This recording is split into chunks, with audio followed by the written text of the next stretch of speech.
10장 우리 17절에서 22절. 너희의 하나님 여호와는 신 가운데의 신이시며 주 가운데 주시오 크고 능하시며 두려우신 하나님이시라. 사람을 외모로 보지 아니하시며 뇌물을 받지 아니하시고 고아와 과부를 위하여 정의를 행하시며 나그네를 사랑하여 그에게 떡과 옷을 주시나니 너희는 나그네를 사랑하라. 전에 너희도 애굽 땅에서 나그네 되었음이니라. 내 하나님 여호와를 경외하여 그를 섬기며 그에게 의지하고 그의 이름으로 맹세하라. 그는 내 찬송이시오 내 하나님이시라. 내 눈으로 본 이같이 크고 두려운 일을 너를 위하여 행하셨느니라. 애굽에 내려간 내 조상들이 겨우 70인이었으나 이제는 내 하나님 여호와께서 너를 하늘의 별같이 많게 하셨느니라. 아멘. 자, 우리 지난 시간에는 마음의 할례를 받고 다시는 목을 곧게 하지 말라는 말씀을 우리가 살펴보았습니다. 오늘은 이제 17절부터 우리 22절 여기 10장 끝까지 한번 무슨 말씀인지 살펴보겠습니다. 자, 우리 17절에 한번 같이 읽겠습니다. 17절 시작. 너희의 하나님 여호와는 신 가운데의 신이시며 주 가운데의 주시오 크고 능하시며 두려우신 하나님이시라. 외모로 보지 아니하시며 뇌물을 받지 아니하시고. 아멘. 자, 여러분, 하나님 여호와는 신 가운데 신이고 주 가운데 주시오라는 말씀은 이제 하나님 외에 여러 신들, 잡신들을 인정하는 말이 아닙니다. 오히려 하나님만이 절대적인 능력과 최고 권위를 가진 유일무이한 참신이다, 이것을 강조하는 표현입니다. 다른 모든 잡신들, 여러 우상들 다 그 중에서 최고다라고 하는 것이 하나님이 가장 유일한 하나님이다, 절대적인 하나님이다, 하나님은 전능하신 분이다, 이것을 지금 말해주고 있습니다. 그리고 이어서 하는 말씀이 이제 크고 능하시며 두려우신 하나님. 한번 따라하시겠습니다. 크고 능하시며 두려우신 하나님. 크고 능하시며 두려우신 하나님. 여러분, 하나님을 생각할 때 하나님 참 두렵다는 생각을 해본 적 있으십니까? 하나님이 두렵다. 오늘은 하나님이 크고 능하시며 두려우신 하나님이다, 이렇게 말씀을 하고 있습니다.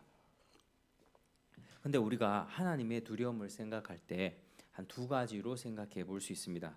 첫 번째는 하나님이 너무 크신 거예요. 하나님은 너무 크고 무한한 능력을 가졌고 인간과 다른 거룩한 어떤 영광을 가진 분이지 않습니까? 그래서 그 거룩한 영광에 압도당할 때 어떤 두려움을 느끼는 것입니다. 자, 이사야라는 선지자가 주님의 보좌 환상을 보았을 때 성전에는 주님의 영광이 아주 충만했습니다.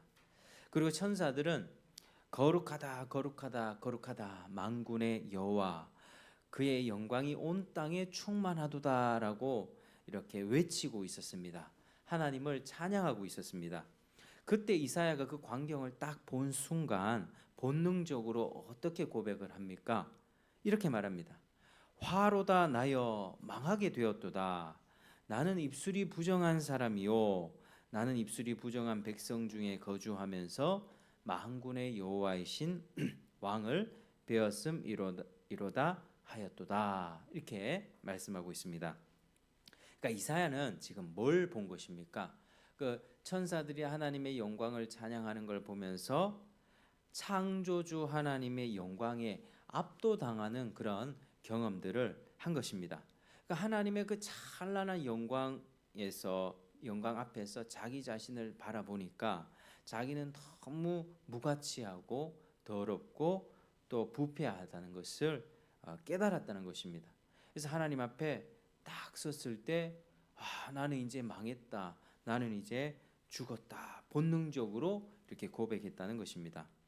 모세 역시 비슷한 이제 경험을 하게 되는데, 모세는 하나님께 주의 영광을 보여달라고 합니다. 너무나도 이스라엘 백성들을 다스리고 이끌어가는데 이 백성들이 하나님 말씀 안 듣고 늘 불평하고 우상 숭배하고 이런 환경 속에서 모세의 마음은 너무나도 공고했습니다. 그래서 주님의 영광을 한번 보여주십시오. 내가 하나님의 얼굴을 한번 뵈면 내가 힘을 얻을 수 있을 것입니다 라는 맥락 속에서 하나님께 그렇게 이야기를 했을 때 하나님이 이렇게 말씀하셨습니다. 네가 내 얼굴을 보지 못하리니 나를 보고 살 자가 없음이니라. 이렇게 말씀합니다. 그러니까 여러분, 하나님의 얼굴을 직접, 하나님은 얼굴이 없으십니다. 우리 사람처럼 육신을 갖고 있는 분이 아니고 하나님이 영이시거든요. 근데 하나님의 그 영광을 직접적으로 볼 때 사람들이 무조건 죽을 수밖에 없다라고 그렇게 말하고 있습니다. 여러분, 우리가 태양을 한번 생각해 보겠습니다. 태양을 직접적으로 쳐다볼 수 있는 사람 있겠습니까? 아무도 없습니다. 태양은 너무나도 밝기 때문에 직접 봤다가는 그 눈이 멀기 마련이죠. 히말라야 산맥에서 등산을 하는 사람들이 있습니다. 히말라야 산은 높기 때문에 6,000m, 8,000m 막 이렇게 높지 않습니까? 그 봉우리마다 거기는 눈이 있습니다. 그래서 히말라야 산에 등산할 때 그 하늘에서 내리쬐는 그 태양빛에 그 눈을 쫙 내리쬐면 그 눈이 빛을 반사하거든요. 근데 그 밝은 빛을 계속 보고 가다 보면 눈이 먼다고 합니다. 그 설맹이라고 한다 하더라고요. 설맹. 그래서 히말라야 산을 등반하는 사람들은 필히 선글라스를 끼고 그렇게 갑니다. 그러니까 태양빛이 반사하는 그 눈에서 반사되는 그 태양빛을 보면서도 사람은 눈이 멀게 되는 것입니다. 그만큼 태양이 강렬한 빛을 갖고 있다는 거죠. 그런 것처럼 하나님이 얼마나 강렬한 빛을 가진 분인가, 강렬한 그 영광, 찬란한 영광을 가지는가 했을 때 그 빛을 비추면 사람들은 부패하고 더럽기 때문에 사람의 생명이 제거될 수밖에 없다. 사람은 죽을 수밖에 없다라는 사실을 알려주는 것이죠. 창조주 하나님의 영광에 대해서 여러분 많이 묵상하시길 바랍니다. 우리가 하나님을 생각할 때 우리 뭐 교회 안에서도 우리 하나님 얘기 듣고 하는데 우리가 하나님을 생각할 때 하나님의 이름을 망령되이 여기지 말라 이렇게 말씀하고 하나님을 경외하고 하나님을 두려워하라고 계속해서 말씀하고 있거든요. 근데 오늘날 이 시대는 하나님으로 잘 생각하지 못합니다. 하나님이 어디 있냐고 사람들이 많이 따지고 하나님이 있어도 뭐 하나님 크게 뭐 세상에 그렇게 관여하냐, 하나님 계시면 세상이 왜 이 모양으로 돌아가냐 라가면서 불평 불만을 내세우는 게 그게 요즘 사람들의 사고방식입니다. 여러분, 그 말 하나님이 다 듣고 있습니다. 하나님이 지금 나타나시면 우리 죄인들은요 하나님의 영광에 압도되어서 죽을 수밖에 없습니다. 그런데 사람들은 그걸 모르고 자꾸 하나님 대해서 불평, 원망, 하나님이 뭔가 마음에 들지 않는 듯, 하나님 없어도 된다는 듯 이렇게 자꾸 이야기를 하는 것이죠. 그래서 자기가 하나님께 그렇게 경박하고 하나님께 따지고 했던 그런 부패한 생각들과 말들은 나중에 다 대가를 치러야만 합니다. 그래서 우리가 하나님을 생각할 때 우선은 창조주 하나님은 우리 인간과는 차원이 다른 아주 거룩하고 구별된 영광을 가진 분이다라는 사실을 우리가 기억하고 그 사실을 날마다 묵상하시길 바랍니다. 우리가 뭐 태양빛을 봐도 그렇고 그러니까 이제 가끔 유튜브로 우주 같은 우주의 영상도 이렇게 보게 되는데 뭐 제임스 웹이라는 우주 망원경이 있습니다. 그 망원경으로 우주를 보면 그게 우주가 얼마나 광활하고 넓은지 그게 뭐 몇만 광년 넘어가고 이렇게 그 망원경이 11조거든요. 11조. 망원경이 진짜 비쌉니다. 그게. 그 하늘에서 이렇게 비춰서 보는데 그 망원경으로 볼 수 있는 최대 관측치가 있습니다. 근데 그 넘어서 이제 더 우주가 더 광활한 거죠. 그러니까 뭐 끝이 없다라고 뭐 생각을 하셔도 되는 것입니다. 그래서 여러분 이렇게 광활한 우주를 볼 때 저걸 만드신 분은 얼마나 클까? 여러분 내가 뭔가를 만들잖아요. 그러면은 그 만든 것은요. 그 만든 사람을 뛰어넘을 수가 없습니다. 내 실력이 내가 IQ 100이다 이러면은 요 정도밖에 못 만듭니다. 내가 IQ 200이다 이러면 요거보다 조금 더 좋은 거 만들 수 있습니다. 근데 하나님이 만드신 세상 우주 만물 피조물을 봤을 때 이건 참 놀라운 거거든요. 너무나도 광활한 우주, 태양. 그러니까 사람들이 이렇게 자연을 보면서 우주를 보면서 홍수가 내리고 번개를 치는 걸 보면서 두려워하죠. 자연 현상을 보면서 쓰나미가 일어나는 거 보고 거대한 고목 바위에 엎드려서 절하고 거기다가 물 떠다 놓고 빌고 하지 않습니까? 자연을 통해서 뭔가 위험을 느끼는 것입니다. 그래서 우주는 신이다 이렇게 가거든요. 우주가 신이 아니라 우주를 만든 하나님이 참신이다라고 하는 것입니다. 그래서 하나님이 이렇게 위대한 분이다. 이 사실을 날마다 묵상하시길 바랍니다. 자, 하나님에 대한 두려움의 두 번째가 있는데 그 두 번째는 한번 따라하시겠습니다. 하나님의 심판에 대한 공포. 하나님의 심판에 대한 공포. 자, 하나님의 심판에 대한 공포는 뭐냐면 죄에 대해서 하나님이 반드시 벌한다는 겁니다.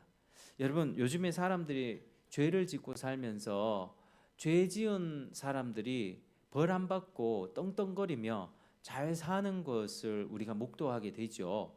저 위에 이제 정치를 하는 사람들도 그렇고 죄 지은 게 딱 보이는데 그렇게 철면피를 깔고 그렇게 아주 당당하게 살아갑니다. 그런데 여러분 기억하십시오. 하나님은 반드시 죄에 대해서 심판하십니다. 구약 성경에도 하나님이 죄를 심판하신 그런 사건들이 계속해서 기록되어 있지 않습니까? 하나님이 행하신 일들을 보십시오. 홍수로 땅 위의 사람들을 전부 쓸어버렸습니다.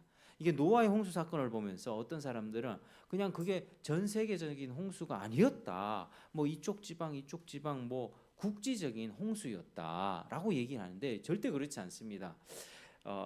이 땅 위에 노아와 그의 가족들을 제외하고 모든 사람을 한 번에 다 쓸어버린 아주 그냥 끔찍하고 파괴적인 홍수였습니다. 밑에 바닷물 밑에 그 밑에서 이제 그 해저에서부터도 물이 솟아 올라왔고 하늘에서도 비가 쏟아져 내린 그런 아주 모든 이 지각을 완전히 바꿔버린 그런 홍수가 노아의 홍수였습니다. 그리고 소돔과 고모라라고 하는 동네가 있었는데 그 동네 사람들이 죄를 너무나도 많이 지었습니다. 음란하고 배역하고 자기 식대로 살아가고 폭력을 행하고 이 죄가 너무나도 많다 보니 하나님이 어떻게 심판하셨냐면 하늘에서 불을 내리셨고 또 유황 내리셨습니다. 그래서 순식간에 그 마을을 잿더미로 만드셨습니다. 완전히 멸망시켰다는 거죠.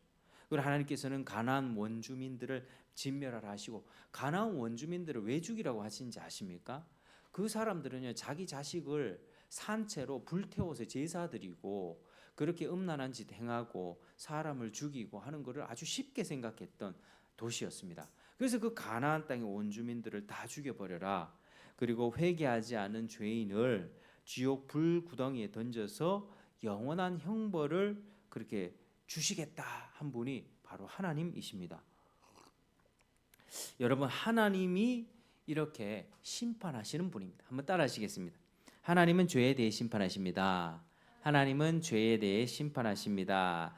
하나님의 심판을 생각하면 여러분 자연히 공포가 일어날 수밖에 없습니다. 자연 현상들이 있지 않습니까? 우리 산불도 내리고 뭐 가끔 홍수도 일어나고 뭐 번개가 일어나고 이런 뭐 쓰나미가 일어나고 태풍이 오지 않습니까? 이런 걸 여러분 우연으로 생각하시면 안 됩니다. 그냥 뭐 대기압과 뭐 기압 차이에 의해서 뭐 과학적으로 분석해 봤을 때 뭐 지각이 어떻게 되면서 이런 원인에 의해서 일어났다. 자꾸 우리는 그런 원인을 따지거든요. 과학적인 원인을 따지고 하는데 근데 가장 1차적인 그걸 섭리하신 분이 하나님이십니다. 그래서 그런 현상들을 보면서도 우리는 하나님의 심판을 묵상할 수 있어야만 합니다. 하나님이 죄에 대해서 심판하시는구나. 그래서 우리 자신이든 우리 부모든 우리 친구든 아니면은 누구든 누구라도 그리스도를 믿지 않고 죽음의 강을 건넌다면 영원한 지옥의 형벌을 피하지 못합니다. 여러분 지옥 얘기하면은 이렇게 불편하죠. 근데 한번 따라하시겠습니다. 지옥은 현실입니다. 지옥은 현실입니다. 이게 정말로 생생하게 존재하고 있고 우리가 앞으로 마주하게 될 현실인 것이죠. 절대로 사람이 그냥 영화나 드라마에서 재밌게 드라마 만들려고 만들어낸 상상물이 아닙니다. 뭐 영화나 드라마에서 지옥을 이야기하면 요즘에도 뭐 염라대왕 뭐 이런 드라마들이 있던데요. 변덕스런 염라대왕이 무게를 딱 달아보면 저울추 같은데 무게를 달아보고 이 죄 지은 게 더 무거우면 이렇게 지옥을 가게 되는 거고 아니면은 뭐 다시 돌려 보내주고 뭐 이런 이야기가 나오는데요. 그게 절대로 그게 그렇지 않습니다. 여러분 사람은 한 번 죽는 것 이후에 하나님의 심판이 있습니다. 거짓이 없고 공의로운 하나님께서 사람들을 심판하실 때는요. 사람들의 행위책을 보면서 정확하게 그 사람이 가졌던 생각과 말과 행동과 모든 삶의 태도들, 눈짓, 손짓, 발짓 하나까지 마음의 동기까지 다 하나님의 행위책에 적어 놓으셨고 그 행위에 따라서 심판을 내리십니다. 그러니까 하나님은 아주 공평하게 정확하게 내리십니다. 어떤 사람에게 이렇게 더 많은 벌을 주고 불공평하게 하는 것이 아니라 행위책이 지금 또 기록되고 있습니다. 그래서 그 심판을 받고 영원토록 고통을 받게 되는 그 장소가 바로 지옥이라고 하는 것이죠. 그래서 하나님의 그 심판이 영원한 고통이 계속해서 더해지는 곳이 지옥의 고통입니다. 그래서 우리가 하나님이 두려운 분이다, 크고 능하시고 두려운 분이다 할 때는 이렇게 심판을 내리시는 하나님이다라고 하는 사실을 우리가 기억해야 되는 것입니다. 자, 이제 모세는요 크고 위대하신 또 공포스러운 하나님과는 좀 대조가 되는 또 인격적이고 또 섬세하고 또 자비로운 하나님의 속성을 말해주고 있습니다. 자, 17절 중간에 자 사람을 뭐로 보지 않는다고 합니까? 외모로 보지 않고 뭘 받지 않죠? 뇌물을 받지 아니하시고. 아멘. 외모로 보지 않고 뇌물을 받지 않는 분이다. 사람을 외모로 본다는 말은 사람이 사람을 차별한다는 겁니다. 이 교회에 들어올 때 비싼 옷 입고 좋은 구두 신고 돈 많아 보일 것 같은 사람들이 들어왔을 때는 아이고 어서 오십시오 하고 뭔가 좀 철철해 보이고 또 없어 보이는 사람이 들어오면 아이 절로 가시오 이렇게 하는 게 사람들인데 하나님은 그렇게 하지 않는다는 것입니다. 여러분 사람들이 일반적으로 그렇죠. 가난한 사람을 무시하죠. 나보다 못난 사람을 무시하거나 또 장애인들을 학대하거나 자기보다 약하고 힘없고 돈 없는 사람들을 좀 무시하고 경멸하는 경향들이 있습니다. 그게 인간의 죄악된 본성입니다. 그런데 하나님은 사람을 볼 때에 절대로 그렇게 외모를 보지 않습니다. 그 사람이 힘이 없든 어리든 어른이든 돈이 많든 적든 그렇게 외모를 또 조건을 보지 아니하고 그렇게 그러니까 뇌물도 받지 않는다는 것입니다. 여러분 뇌물을 받는다는 것은요 뭘까요? 이 불공평한 차별을 약속하는 거죠. 뇌물을 받는다.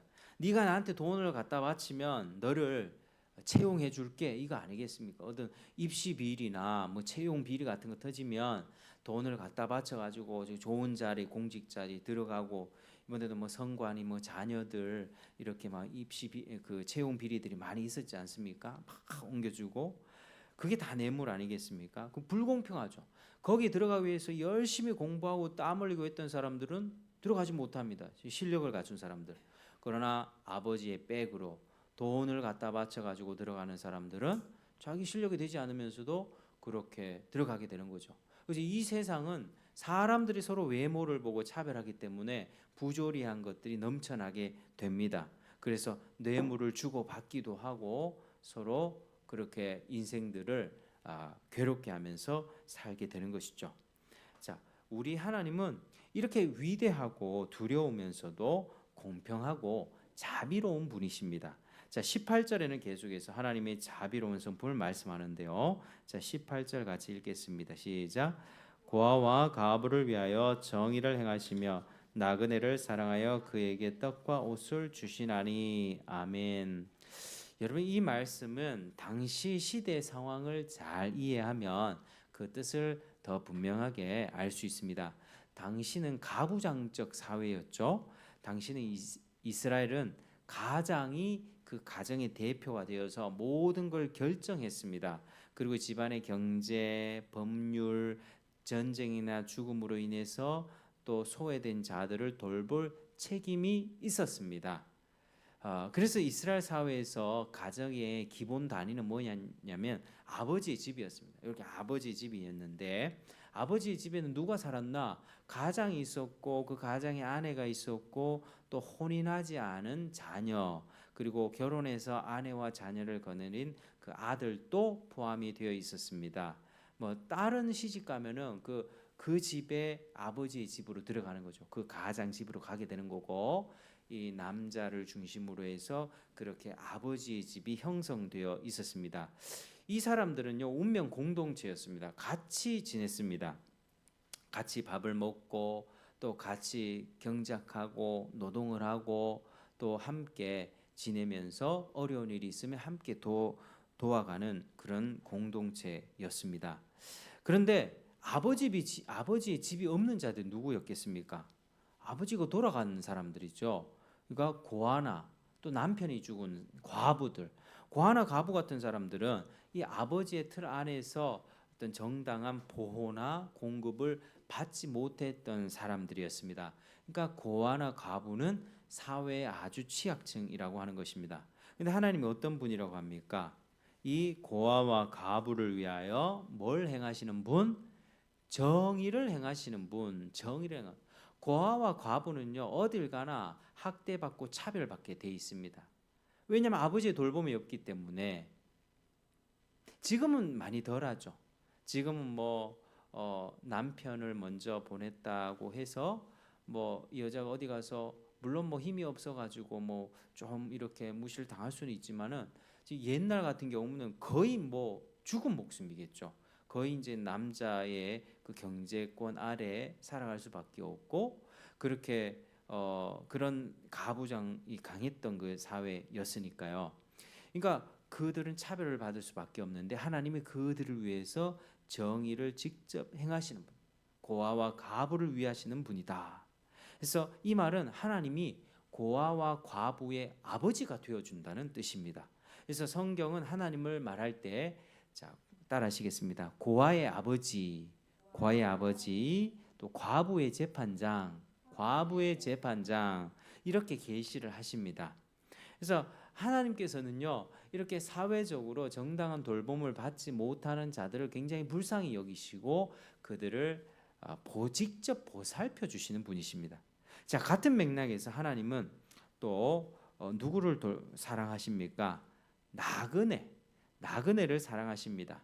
나그네는 자기의 아버지 집을 떠나서 돌봄과 공급을 받지 못한 채 이방 나라에 가서 섞여 사는 이주민이죠. 지금 같은 경우 우리나라에도 외국인이 참 많이 들어와 있는데 외국인들 자기 고향을 떠나와 가지고 이렇게 살면 참 외롭고 슬프고 힘들겠죠. 그래서 그 사람들끼리 필리핀이나 우크라이나나 러시아나 이런 사람들, 캄보디아 사람들끼리 바로 옆에 또 있는 건물에 그 나라 뭐죠? 어디? 스리랑카 요 사람들끼리 또 자기네들끼리 모여서 또 식사도 하고 그렇게 하더라고요. 그러니까 외롭고 힘드니까 서로 모이는 거죠. 근데 하나님께서는 이 나그네가 자기 몫에 땅도 없고 법적 권리도 없던 약자들이었는데 하나님은 그 나그네를 사랑하신다는 것입니다. 그에게 떡과 옷을 제공하시는 분이다는 것입니다. 그래서 하나님은 고아와 과부를 위해 정의를 행하시듯이 나그네를 사랑하셔서 그에게 떡도 주시고 옷도 주시고 살아갈 수 있는 은혜를 베풀어 주시는 분이다 이렇게 말씀하고 있죠. 하나님은 이토록 사랑과 자비와 은혜가 넘치는 분입니다. 하나님은 우리 인간하고 달라요. 차원이 다르고 크고 높으시고 위엄과 영광이 찬란한 분이시고 우리는 그분이 또 죄에 대해서 심판하시기 때문에 우리는 두려워하고 때로는 또 공포심을 느낄 수 있는 그런 우리와 구별된 분이지만 그러나 하나님은 이 세상에서 찾아볼 수 있는 그 어떤 따뜻하고 또 착한 사람 비교할 수 없는 그런 자비를 갖고 계신 분이다라고 하는 것입니다. 근데 여러분, 하나님은 참 이런 분인데 세상 사람들이 하나님에 대해서 많이 오해합니다. 그러니까 크고 능하시고 두려운 하나님을 얘기할 때도 하나님을 쉽게 생각하고 가볍게 생각하는 것처럼 이 하나님이 자비로운 하나님인데 하나님을 무자비한 분이라고 생각하기도 합니다. 특별히 어떤 부분에서요. 지옥 이야기할 때 하나님 모르는 사람들은 아니 사랑의 하나님이 왜 지옥을 만들어 가지고 사람들을 지옥 보내는가 그렇게 자꾸 따지죠. 근데 지옥은 본래 타락한 천사들을 벌하기 위해서 만든 곳이지 사람을 벌하려고 만든 곳이 아닙니다. 사람을 지옥 보내려고 그렇게 한 게 아니라고 하는 거죠. 하나님이 사람을 지옥으로 밀어넣는 게 아니라 사람 스스로가 죄를 선택하고 내가 지옥을 선택한 것입니다. 하나님께 반역하고 하나님의 생명과 이 저주의 이 길 가운데 네가 선택하라 했을 때 사람들이 하나님을 기뻐하고 하나님의 길을 쫓기보다 내 생각대로 그냥 살겠습니다 라고 그냥 하나님 무시하고 자기가 스스로 제 발로 지옥을 간다고 하는 것입니다. 여러분, 그래서 이제 하나님에 대해서 모르는 사람들은 왜 하나님이 지옥 만들어놨냐 막 따지기도 하고 막 그러는데 절대 하나님은 그런 분이 아니다는 것이죠. 하나님은 사람들을 도리어 지옥에서 건져주길 원하십니다.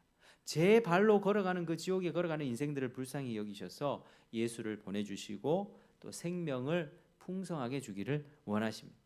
여러분, 하나님은 정말로 자비로운 분이십니다. 한번 따라하시겠습니다. 하나님은 정말로 자비롭습니다. 하나님은 정말로 자비롭습니다. 그래서 하나님이 이제 이스라엘 백성에게도 명령을 하십니다. 자, 19절 한번 같이 읽겠습니다. 시작. 너희는 나그네를 사랑하라. 전에 너희도 애굽 땅에서 나그네 되었음이니라. 아멘.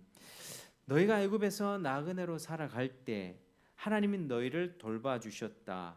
그러니 너희도 너희 중에 거하는 나그네를 불쌍히 여기면서 그를 사랑하면서 돌봐줘라 말씀하시는 것입니다. 여러분, 이 지금 이스라엘 백성들은 지금 과거에 어떻게 살았습니까? 애굽에서 노예 생활하면서 살았습니다. 애굽에서 바로 왕의 학대를 받으면서 먹을 것 제대로 먹지 못하고 그리고 하루 종일 고된 노동하면서 그렇게 힘들고 어렵게 살았었죠.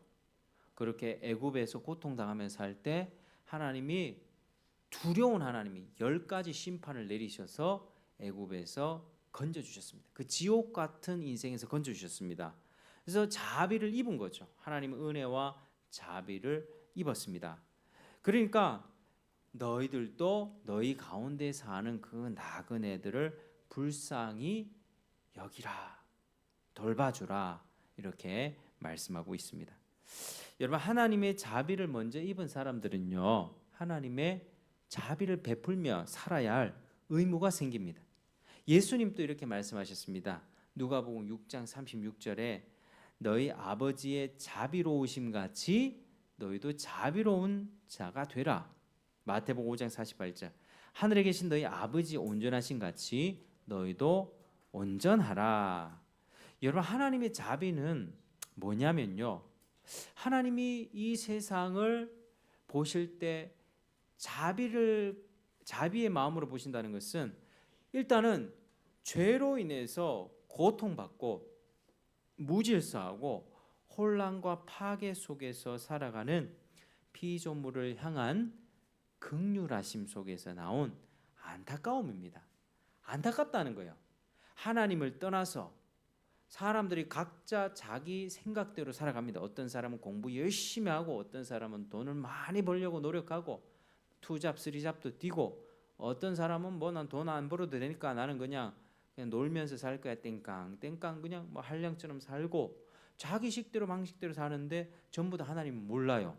하나님 모르고 예수도 모르고 그냥 그렇게 사는데 죄 지으면서 그렇게 살아가는데 쾌락을 추구하고 유튜브 영상 보면서 그냥 사고 싶은 옷 사 입고 먹을 것 맛집 돌아다니면서 근데 하나님의 그 생명에서 떠난 그 인생을 하나님이 딱 보면서 너무나도 안타깝게 여기신다는 것입니다. 아버지 집을 떠나버린 자녀를 봤을 때 여러분 가출 청소년 생각해 보시면 됩니다. 아버지 집을 떠난 그 가출 청소년을 생각하면서 이 자녀가 집을 나갔을 때 이 부모의 심정은 어떻습니까? 과연 밥은 챙겨 먹고 다닐까 걱정하는 그런 마음이죠. 그래서 하나님은 우리가 세상 사람들을 볼 때 길 잃어버린 양들을 보듯이 보라고 하는 겁니다. 아버지가 없이 어떤 돌봄도 받지 못하고 살아가는 불쌍한 자들로 여기라고 하는 것입니다. 에이, 나 하나님 안 믿지. 뭐 일본 같은 데 지진 터졌을 때 막 사람 막 죽어가고 중국에 막 사람 죽어가고 말하자 하나님 안 믿더니 잘 됐다. 이런 마음으로 보지 말라고 하는 겁니다. 이 지옥 갈 인간들은 너희들이 죄 짓더니 이렇게 됐다라고 쉽게 얘기하지 말아야 된다는 것이죠. 하나님은 어떤 분입니까? 악인과 불의한 자들에게도 똑같이 해를 비춰주시고 비를 내려주십니다. 악한 사람이라고 해서 하나님 해를 거두고 비를 멈추시는 것 아닙니다. 그 사람도 자기가 정당하게 씨를 뿌리고 노력하면 노력한 만큼 거둘 수 있도록 해와 빛을 내려주시는 분이십니다. 생명을 잘 보존하도록 그렇게 도와주시는 분입니다. 생명을 왜 보존해 주실까요? 그 남아있는 생명 동안 살아있는 숨이 붙어있는 동안 하나님께 돌아오라고 하는 기회를 주시는 거죠. 하나님은 죄 지은 인생들을 그 두려움과 공포로 바로 다 죽이지 않습니다. 만약에 이제 하나님이 우리가 죄 지을 때마다 뭐 손가락 하나를 부러뜨린다면 우리 손가락 남아있을 사람 어디 있겠습니까? 하나님이 우리 죄 지을 때마다 막 욕하고 나쁜 말 할 때마다 혓바닥을 하나님 어떻게 해버리신다면 우리는 다 벙어리가 될 겁니다. 막 죄 지을 때마다 나쁜 생각할 때마다 머리카락이 한 움큼씩 빠지면 다 대머리가 되겠죠. 하나님은 그렇게 하지 않는다는 것입니다. 살아있는 동안에 생명을 잘 유지하면서 살아가라. 네가 잘 먹고 잘 살면서 그러나 이 삶을 살아가는 너의 모든 그 환경들 네가 먹고 사는 거 네가 누리는 것들 다 어디서부터 나왔냐? 하나님을 생각하고 하나님께 돌아오라는 기회를 주시는 것입니다. 여러분 하나님이 그렇게 자비로운 분이십니다. 그리고 신자들에게도 그러한 하나님의 마음을 가지고 살아라고 명령을 하는 것이죠. 여러분 하나님의 그 자비가 우리에게도 넘쳐나기를 축복합니다. 여러분 그러기 위해서는 우리가 하나님 앞에서 어떤 존재였는가를 깊이 알고 하나님이 내게 어떤 은혜를 베풀어 주셨는가를 그 자비를 늘 생각해야만 합니다. 우리 역시 과거에 어떻게 살았습니까? 스스로 지옥길을 걸어가던 사람들이었습니다. 근데 하나님이 사랑과 자비를 베풀어 주셔서 지금 내가 이렇게 지옥 자식에서 하나님의 자녀가 되었고 모든 축복을 받고 살아가고 있다는 사실을 기억해야 된다는 것이죠. 그런데 그 자비를 잃어버리잖아요. 만약에 그 자비를 잃어버리고 내가 과거에 그러한 존재였다. 나도 똑같이 지옥 가던 인생이었다는 걸 잃어버리는 순간 지금 내가 누리고 있는 것을요. 어떻게 생각하게 되냐면 내 공로로 여기게 됩니다. 지금 내가 살아가고 있는 대한민국에서 살아가고 있는 이 모든 풍요와 부요함들은 우리나라 국민의 근면성실에서 된 거지 뭐 하나님이 무슨 상관이냐 이렇게 된다고 하는 것입니다. 여러분 그리고 자비를 베풀어야 할 대상을 향해서는 어떻게 너는 왜 이렇게 못하냐? 너는 왜 이렇게 가난하냐? 행색이 왜 이렇게 초라하냐? 네가 이 일 열심히 안 해서 그런 거 아니냐? 다 네 탓이다. 그러니까 너는 지옥 가는 것이다. 이런 식으로 천대하게 되는 것입니다. 여러분 강자에게는 굽신거리고 또 약자에게는 협박하고 착취하는 무자비한 본성을 드러내게 되는 것입니다. 그러니까 하나님이 원하시는 삶과는 정반대의 삶을 살게 되는 것입니다. 여러분, 근데 우리가 이 과거를 참 잊어버리기 쉬운 존재들이거든요. 과거를 망각하기가 너무나도 쉽습니다. 우리가 그게 익숙함에 젖어든다는 거죠. 내가 받은 축복과 사랑을 내가 뭔가 잘해서 하나님이 나를 사랑해 주신 것처럼 생각하기가 쉽다는 거죠. 그래서 너무나도 교만하기가 쉽습니다. 우리는 생각해야 됩니다. 여러분 우리가 왜 이렇게 풍요로운 대한민국 속에서 정말 100만 원씩 하는 핸드폰을 다 하나씩 가지고 있고 자동차 몇 천만 원씩 하는 자동차들 다 몰고 다니고 아파트 하나 뭐 1억 2억씩 하지 않습니까? 이런 아파트 뭐 전세든 자가든 다 그렇게 살지 않습니까? 이 대한민국의 땅에서 사는 거는요. 외국 사람들이 살아보면요. 정말 편하고 좋다고 합니다. 뭐 베트남에 있는 사람들이 와서 좀 외롭다고 해도 먹고 살기는 너무나도 좋다 하죠. 그러니까 이렇게 우리가 북한이란 곳에 태어나지 않고 저기 아프리카 오지에 뭐 거북이 삶아 먹는 뭐 그런 아마존 같은 데 태어나지 않고 우리가 이런 풍요로운 대한민국 속에서 밤길을 자유롭게 돌아다니고 총 맞을 위험 없이 그렇게 강도의 위험 없이 안전하게 살아갈 수 있는 이 대한민국의 풍요와 부요 하나님이 주신 것이거든요. 그런데 우리가 이게 익숙해지다 보면 이제 감사를 잃어버리게 되고 헬조선이 내보다 더 이렇게 많이 가진 사람들 보면서 비교하게 되고 여러분 헬조선이라고 정말 말하지 마십시오. 우리나라는 진짜 좋은 나라입니다. 우리나라는 진짜 복받은 나라입니다. 지금 또 이 세상에는 먹지 못해서 굶어 죽어가는 사람들이 얼마나 많은지 모릅니다. 얼마 전에 유튜브 영상에 이렇게 하나 딱 떴던데요. 원숭이를 그대로 구워 먹는 족속들이 있더라고요. 그 처음에는 나는 강아지를 먹나 이런 생각했는데 원숭이를 그대로 그 털 있는 상태로 꼬챙이 끼워가지고 불에 구워 먹더라고. 털 같은 거 이렇게 손으로 싹 해가지고 와, 이게 뭐지? 여러분 우리는 먹을 게 넘쳐가지고 막 버리는 지금 우리 상황 아닙니까? 우리나라 절대로 욕하지 마십시오. 이거 하나님이 엄청나게 복 주신 것입니다. 우리가 이 하나님의 은혜와 자비를 잊어버리는 순간 우리는 악해진다는 사실을 여러분 기억하시길 바랍니다. 창조주 하나님을 잊어버리는 순간부터 모든 악이 창궐됩니다. 사랑하는 여러분, 하나님이 우리를 불쌍히 여기시고 자비를 베풀어 주셔서 지금 우리가 이렇게까지 축복받으면서 살고 있다는 사실을 항상 잊지 마십시오. 그리고 불신 세상 가운데서도 하나님의 자비를 베풀면서 살아가시길 바랍니다. 그들에게도 야 너희는 지옥 갈 인간이 이게 아니라고 하는 겁니다. 그들에게도 예수님이 필요하고 그들에게도 하나님이 필요하다 이렇게 여기면서 원수까지도 기도해 주면서 축복하며 살아가는 여러분 되시길 바랍니다. 여러분 그렇게 살 수 있겠습니까? 내 자신이 지옥 자식이었고 하나님의 은혜 아니면 나는 이미 지금 지옥의 땔감으로 불타고 있다. 이미 지금 멸망받아서 고통받고 있을 것이다.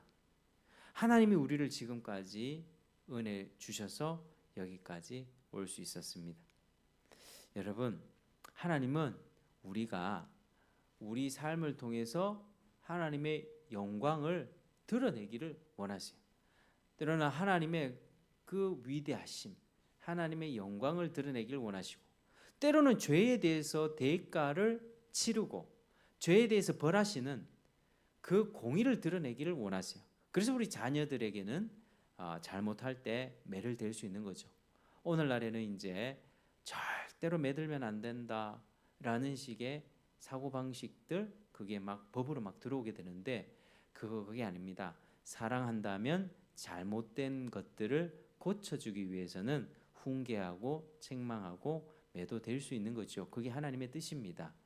그렇게 하나님의 영광을 드러내고 또 하나 하나님의 그 섬세하고 자비로우시고 인자하신 그 하나님의 은혜를 드러내라고 하는 겁니다. 왜? 우리가 먼저 그 자비를 받았기 때문에. 그러니까 하나님은 이 아버지로서의 하나님과 어떤 어머니 같은 부분들이 있습니다. 그러니까 우리가 하나님의 돌보심을 생각할 때 구약 성경에서는 내가 너를 낳았다. 내가 너를 양육하고 내가 너를 길러 주었다. 보통 양육하고 기르는 건 누가 합니까? 뭐 부모가 같이 하지만 주로 어미가 하죠. 그러니까 하나님이 세상을 창조하고 모든 일을 계획하고 추진해 나가는 아버지로서의 그 하나님을 계시하시면서도 아주 세세하고 그 자녀 하나하나의 이름을 불러주며 그에게 젖을 먹여주고 그에게 옷을 입혀주며 필요한 것을 공급해주는 그 어미의 섬세한 사랑을 하나님이 계시하시거든요. 그러니까 하나님은 여러분 아버지라서 남자입니까? 하나님을 남자로 아는 사람들이 있는데 하나님은 남자도 아니고 여자도 아닙니다. 하나님이 세상을 만드시고 사람을 만드실 때 남자와 여자를 구분해서 만들어 두셨죠. 그런데 이거는 하나님의 속성을 이렇게 남성적인 속성과 여성적인 속성으로 나눠서 그렇게 하나님이 남자와 여자를 만들어 주신 것입니다. 그래서 남자와 여자가 서로 연합하여 남자는 자기 역할을 하고 가정을 잘 다스리고 머리로서 돌보고 이끌어가고 계획을 세우고 추진해 나가고 하는 이 역할들을 잘하고 이 여자는 아내는 그 남편을 존경하면서 그 자식들을 사랑으로 돌보고 섬세한 그 마음으로 섬기며 그렇게 살아갈 때 이 남자와 여자의 결혼 관계는 너무나도 완벽한 결혼 생활이 될 수 있습니다. 근데 이게 안 되는 거죠. 남자는 여자한테 다 맡겨버리고 여자는 자기가 머리가 되려고 하고 이게 오늘날 이제 자기 위치가 정확하지 않으니 창조 질서가 제대로 서지 않고 모든 문제들이 발생되는 것입니다. 근데 남자와 여자가 자신의 역할, 하나님이 주신 남성성, 하나님이 주신 여성성, 여러분 반드시 기억해야 됩니다. 난 남자로 태어났는데 여자를 바꾸고 싶어. 요즘에 젊은 아이들도 뭐 트랜스젠더하고 막 자기 성을 바꾸려고요. 자, 박시성, 김시성 말고요. 남성, 여성 성을 바꾸려고 해. 나는 남자인 것 같아. 여잔데요. 그거 아니거든요. 아니 남자 중에서 조금 여성적인 성향이 있을 수 있고 여자지만 조금 남성적인 부분이 있을 수 있습니다. 사람마다 차이가 다 있잖아요. 남자지만 섬세할 수 있고 음악 잘할 수 있고 여자이지만 좀 이렇게 남자처럼 이렇게 목소리도 좀 셀 수 있잖아요. 그런 사람의 지분의 정도의 차이지 그 사람의 성향의 차이지 그렇다고 완전히 성을 바꿀 수 있는 것 아닙니다. 하나님이 주신 그 성 그대로 해서 남성과 여성 한 남자 한 여자가 결혼해서 하나님 말씀대로 딱 순종하며 살아갈 때 그 둘의 결합을 통해서 온전한 하나님의 모습이 자식에게 계시가 되는 겁니다. 이 결혼 생활을 통해서 하나님의 그 영광이 자녀들에게 드러나게 되고 자녀들은 그런 아버지와 어머니의 연합을 보면서 하나님이 어떤 분인지를 배워가게 되는 것이죠. 나 오늘날 참 저도 이렇게 가장으로 가정을 다스려서 살아보면 하나 참 못할 때가 많다. 막 이래서 하나님 앞에 기도도 하고 하나님께 은혜를 많이 구하게 되는데요. 하나님이 그런 분이세요. 이 부성에 이 세상을 전체를 다스리고 아우르는 강력한 지도자. 그러면서도 사랑하고 섬세하고 자비를 베풀고 먹을 것과 입을 것을 챙겨주셔서 그 고아와 과부를 위하여 신원하여 주시고 그를 돌보는 그런 어떤 어미의 사랑. 이게 하나님입니다. 그래서 하나님은 그러한 삶을 우리에게도 요구하고 계십니다. 여러분 삶을 살아갈 때 이렇게 하나님이 성경을 통해서 어떻게 살아가야 될지 방법 다 주시지 않았습니까? 남자는 남자답게, 여자는 여자답게, 부모는 부모답게, 자식은 자식답게 살아가라고 하는 그 삶의 지침과 규례를 다 줬는데 그걸 안 지키니까 부모는 부모 역할 안 하고 자식은 자식 노릇 안 하고 엄마 머리 꼭대기에 서가지고 반항하고 학생들은 선생님 말씀 순종 안 하고 이렇게 살아가니까 이 사회가 지옥이 된다고 하는 것입니다. 여러분 하나님이 원하시는 삶이 바로 그러한 삶입니다. 그렇게 하나님은 이제 마지막으로 20에서 22절 한번 같이 읽겠습니다. 자, 20에서 22절 시작. 내 하나님 여호와를 경외하며 그를 섬기며 그에게 의지하고 그의 이름으로 맹세하라. 그는 내 하나님이시오 내 하나님이시라. 내 눈으로 본 이같이 크고 두려운 일을 너를 위하여 행하셨느니라. 애굽에 내려간 내 조상들이 겨우 70인이었으나 이제는 내 하나님 여호와께서 너를 하늘의 별같이 많게 하셨느니라. 아멘. 자, 마지막으로 이렇게 명령을 하십니다. 여러분, 하나님은 어떤 분이십니까? 하나님은 말 그대로 크고 놀랍고 두려우신 분, 그리고 고아와 과부를 위하여 정의를 행하시고 나그네를 사랑하시는 어미 같은 분이십니다. 우리의 본분은 무엇입니까? 하나님을 경외하는 것입니다. 하나님을 두려워하라는 것입니다. 여러분, 하나님을 절대로 가볍게 여기지 마십시오. 하나님의 말씀 성경을 읽으면서도 쉽게 넘기지 마십시오.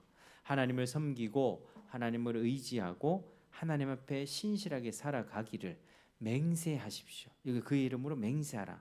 맹세한다는 말은요, 엄중하게 약속하라는 겁니다. 결혼할 때 서약하잖아요.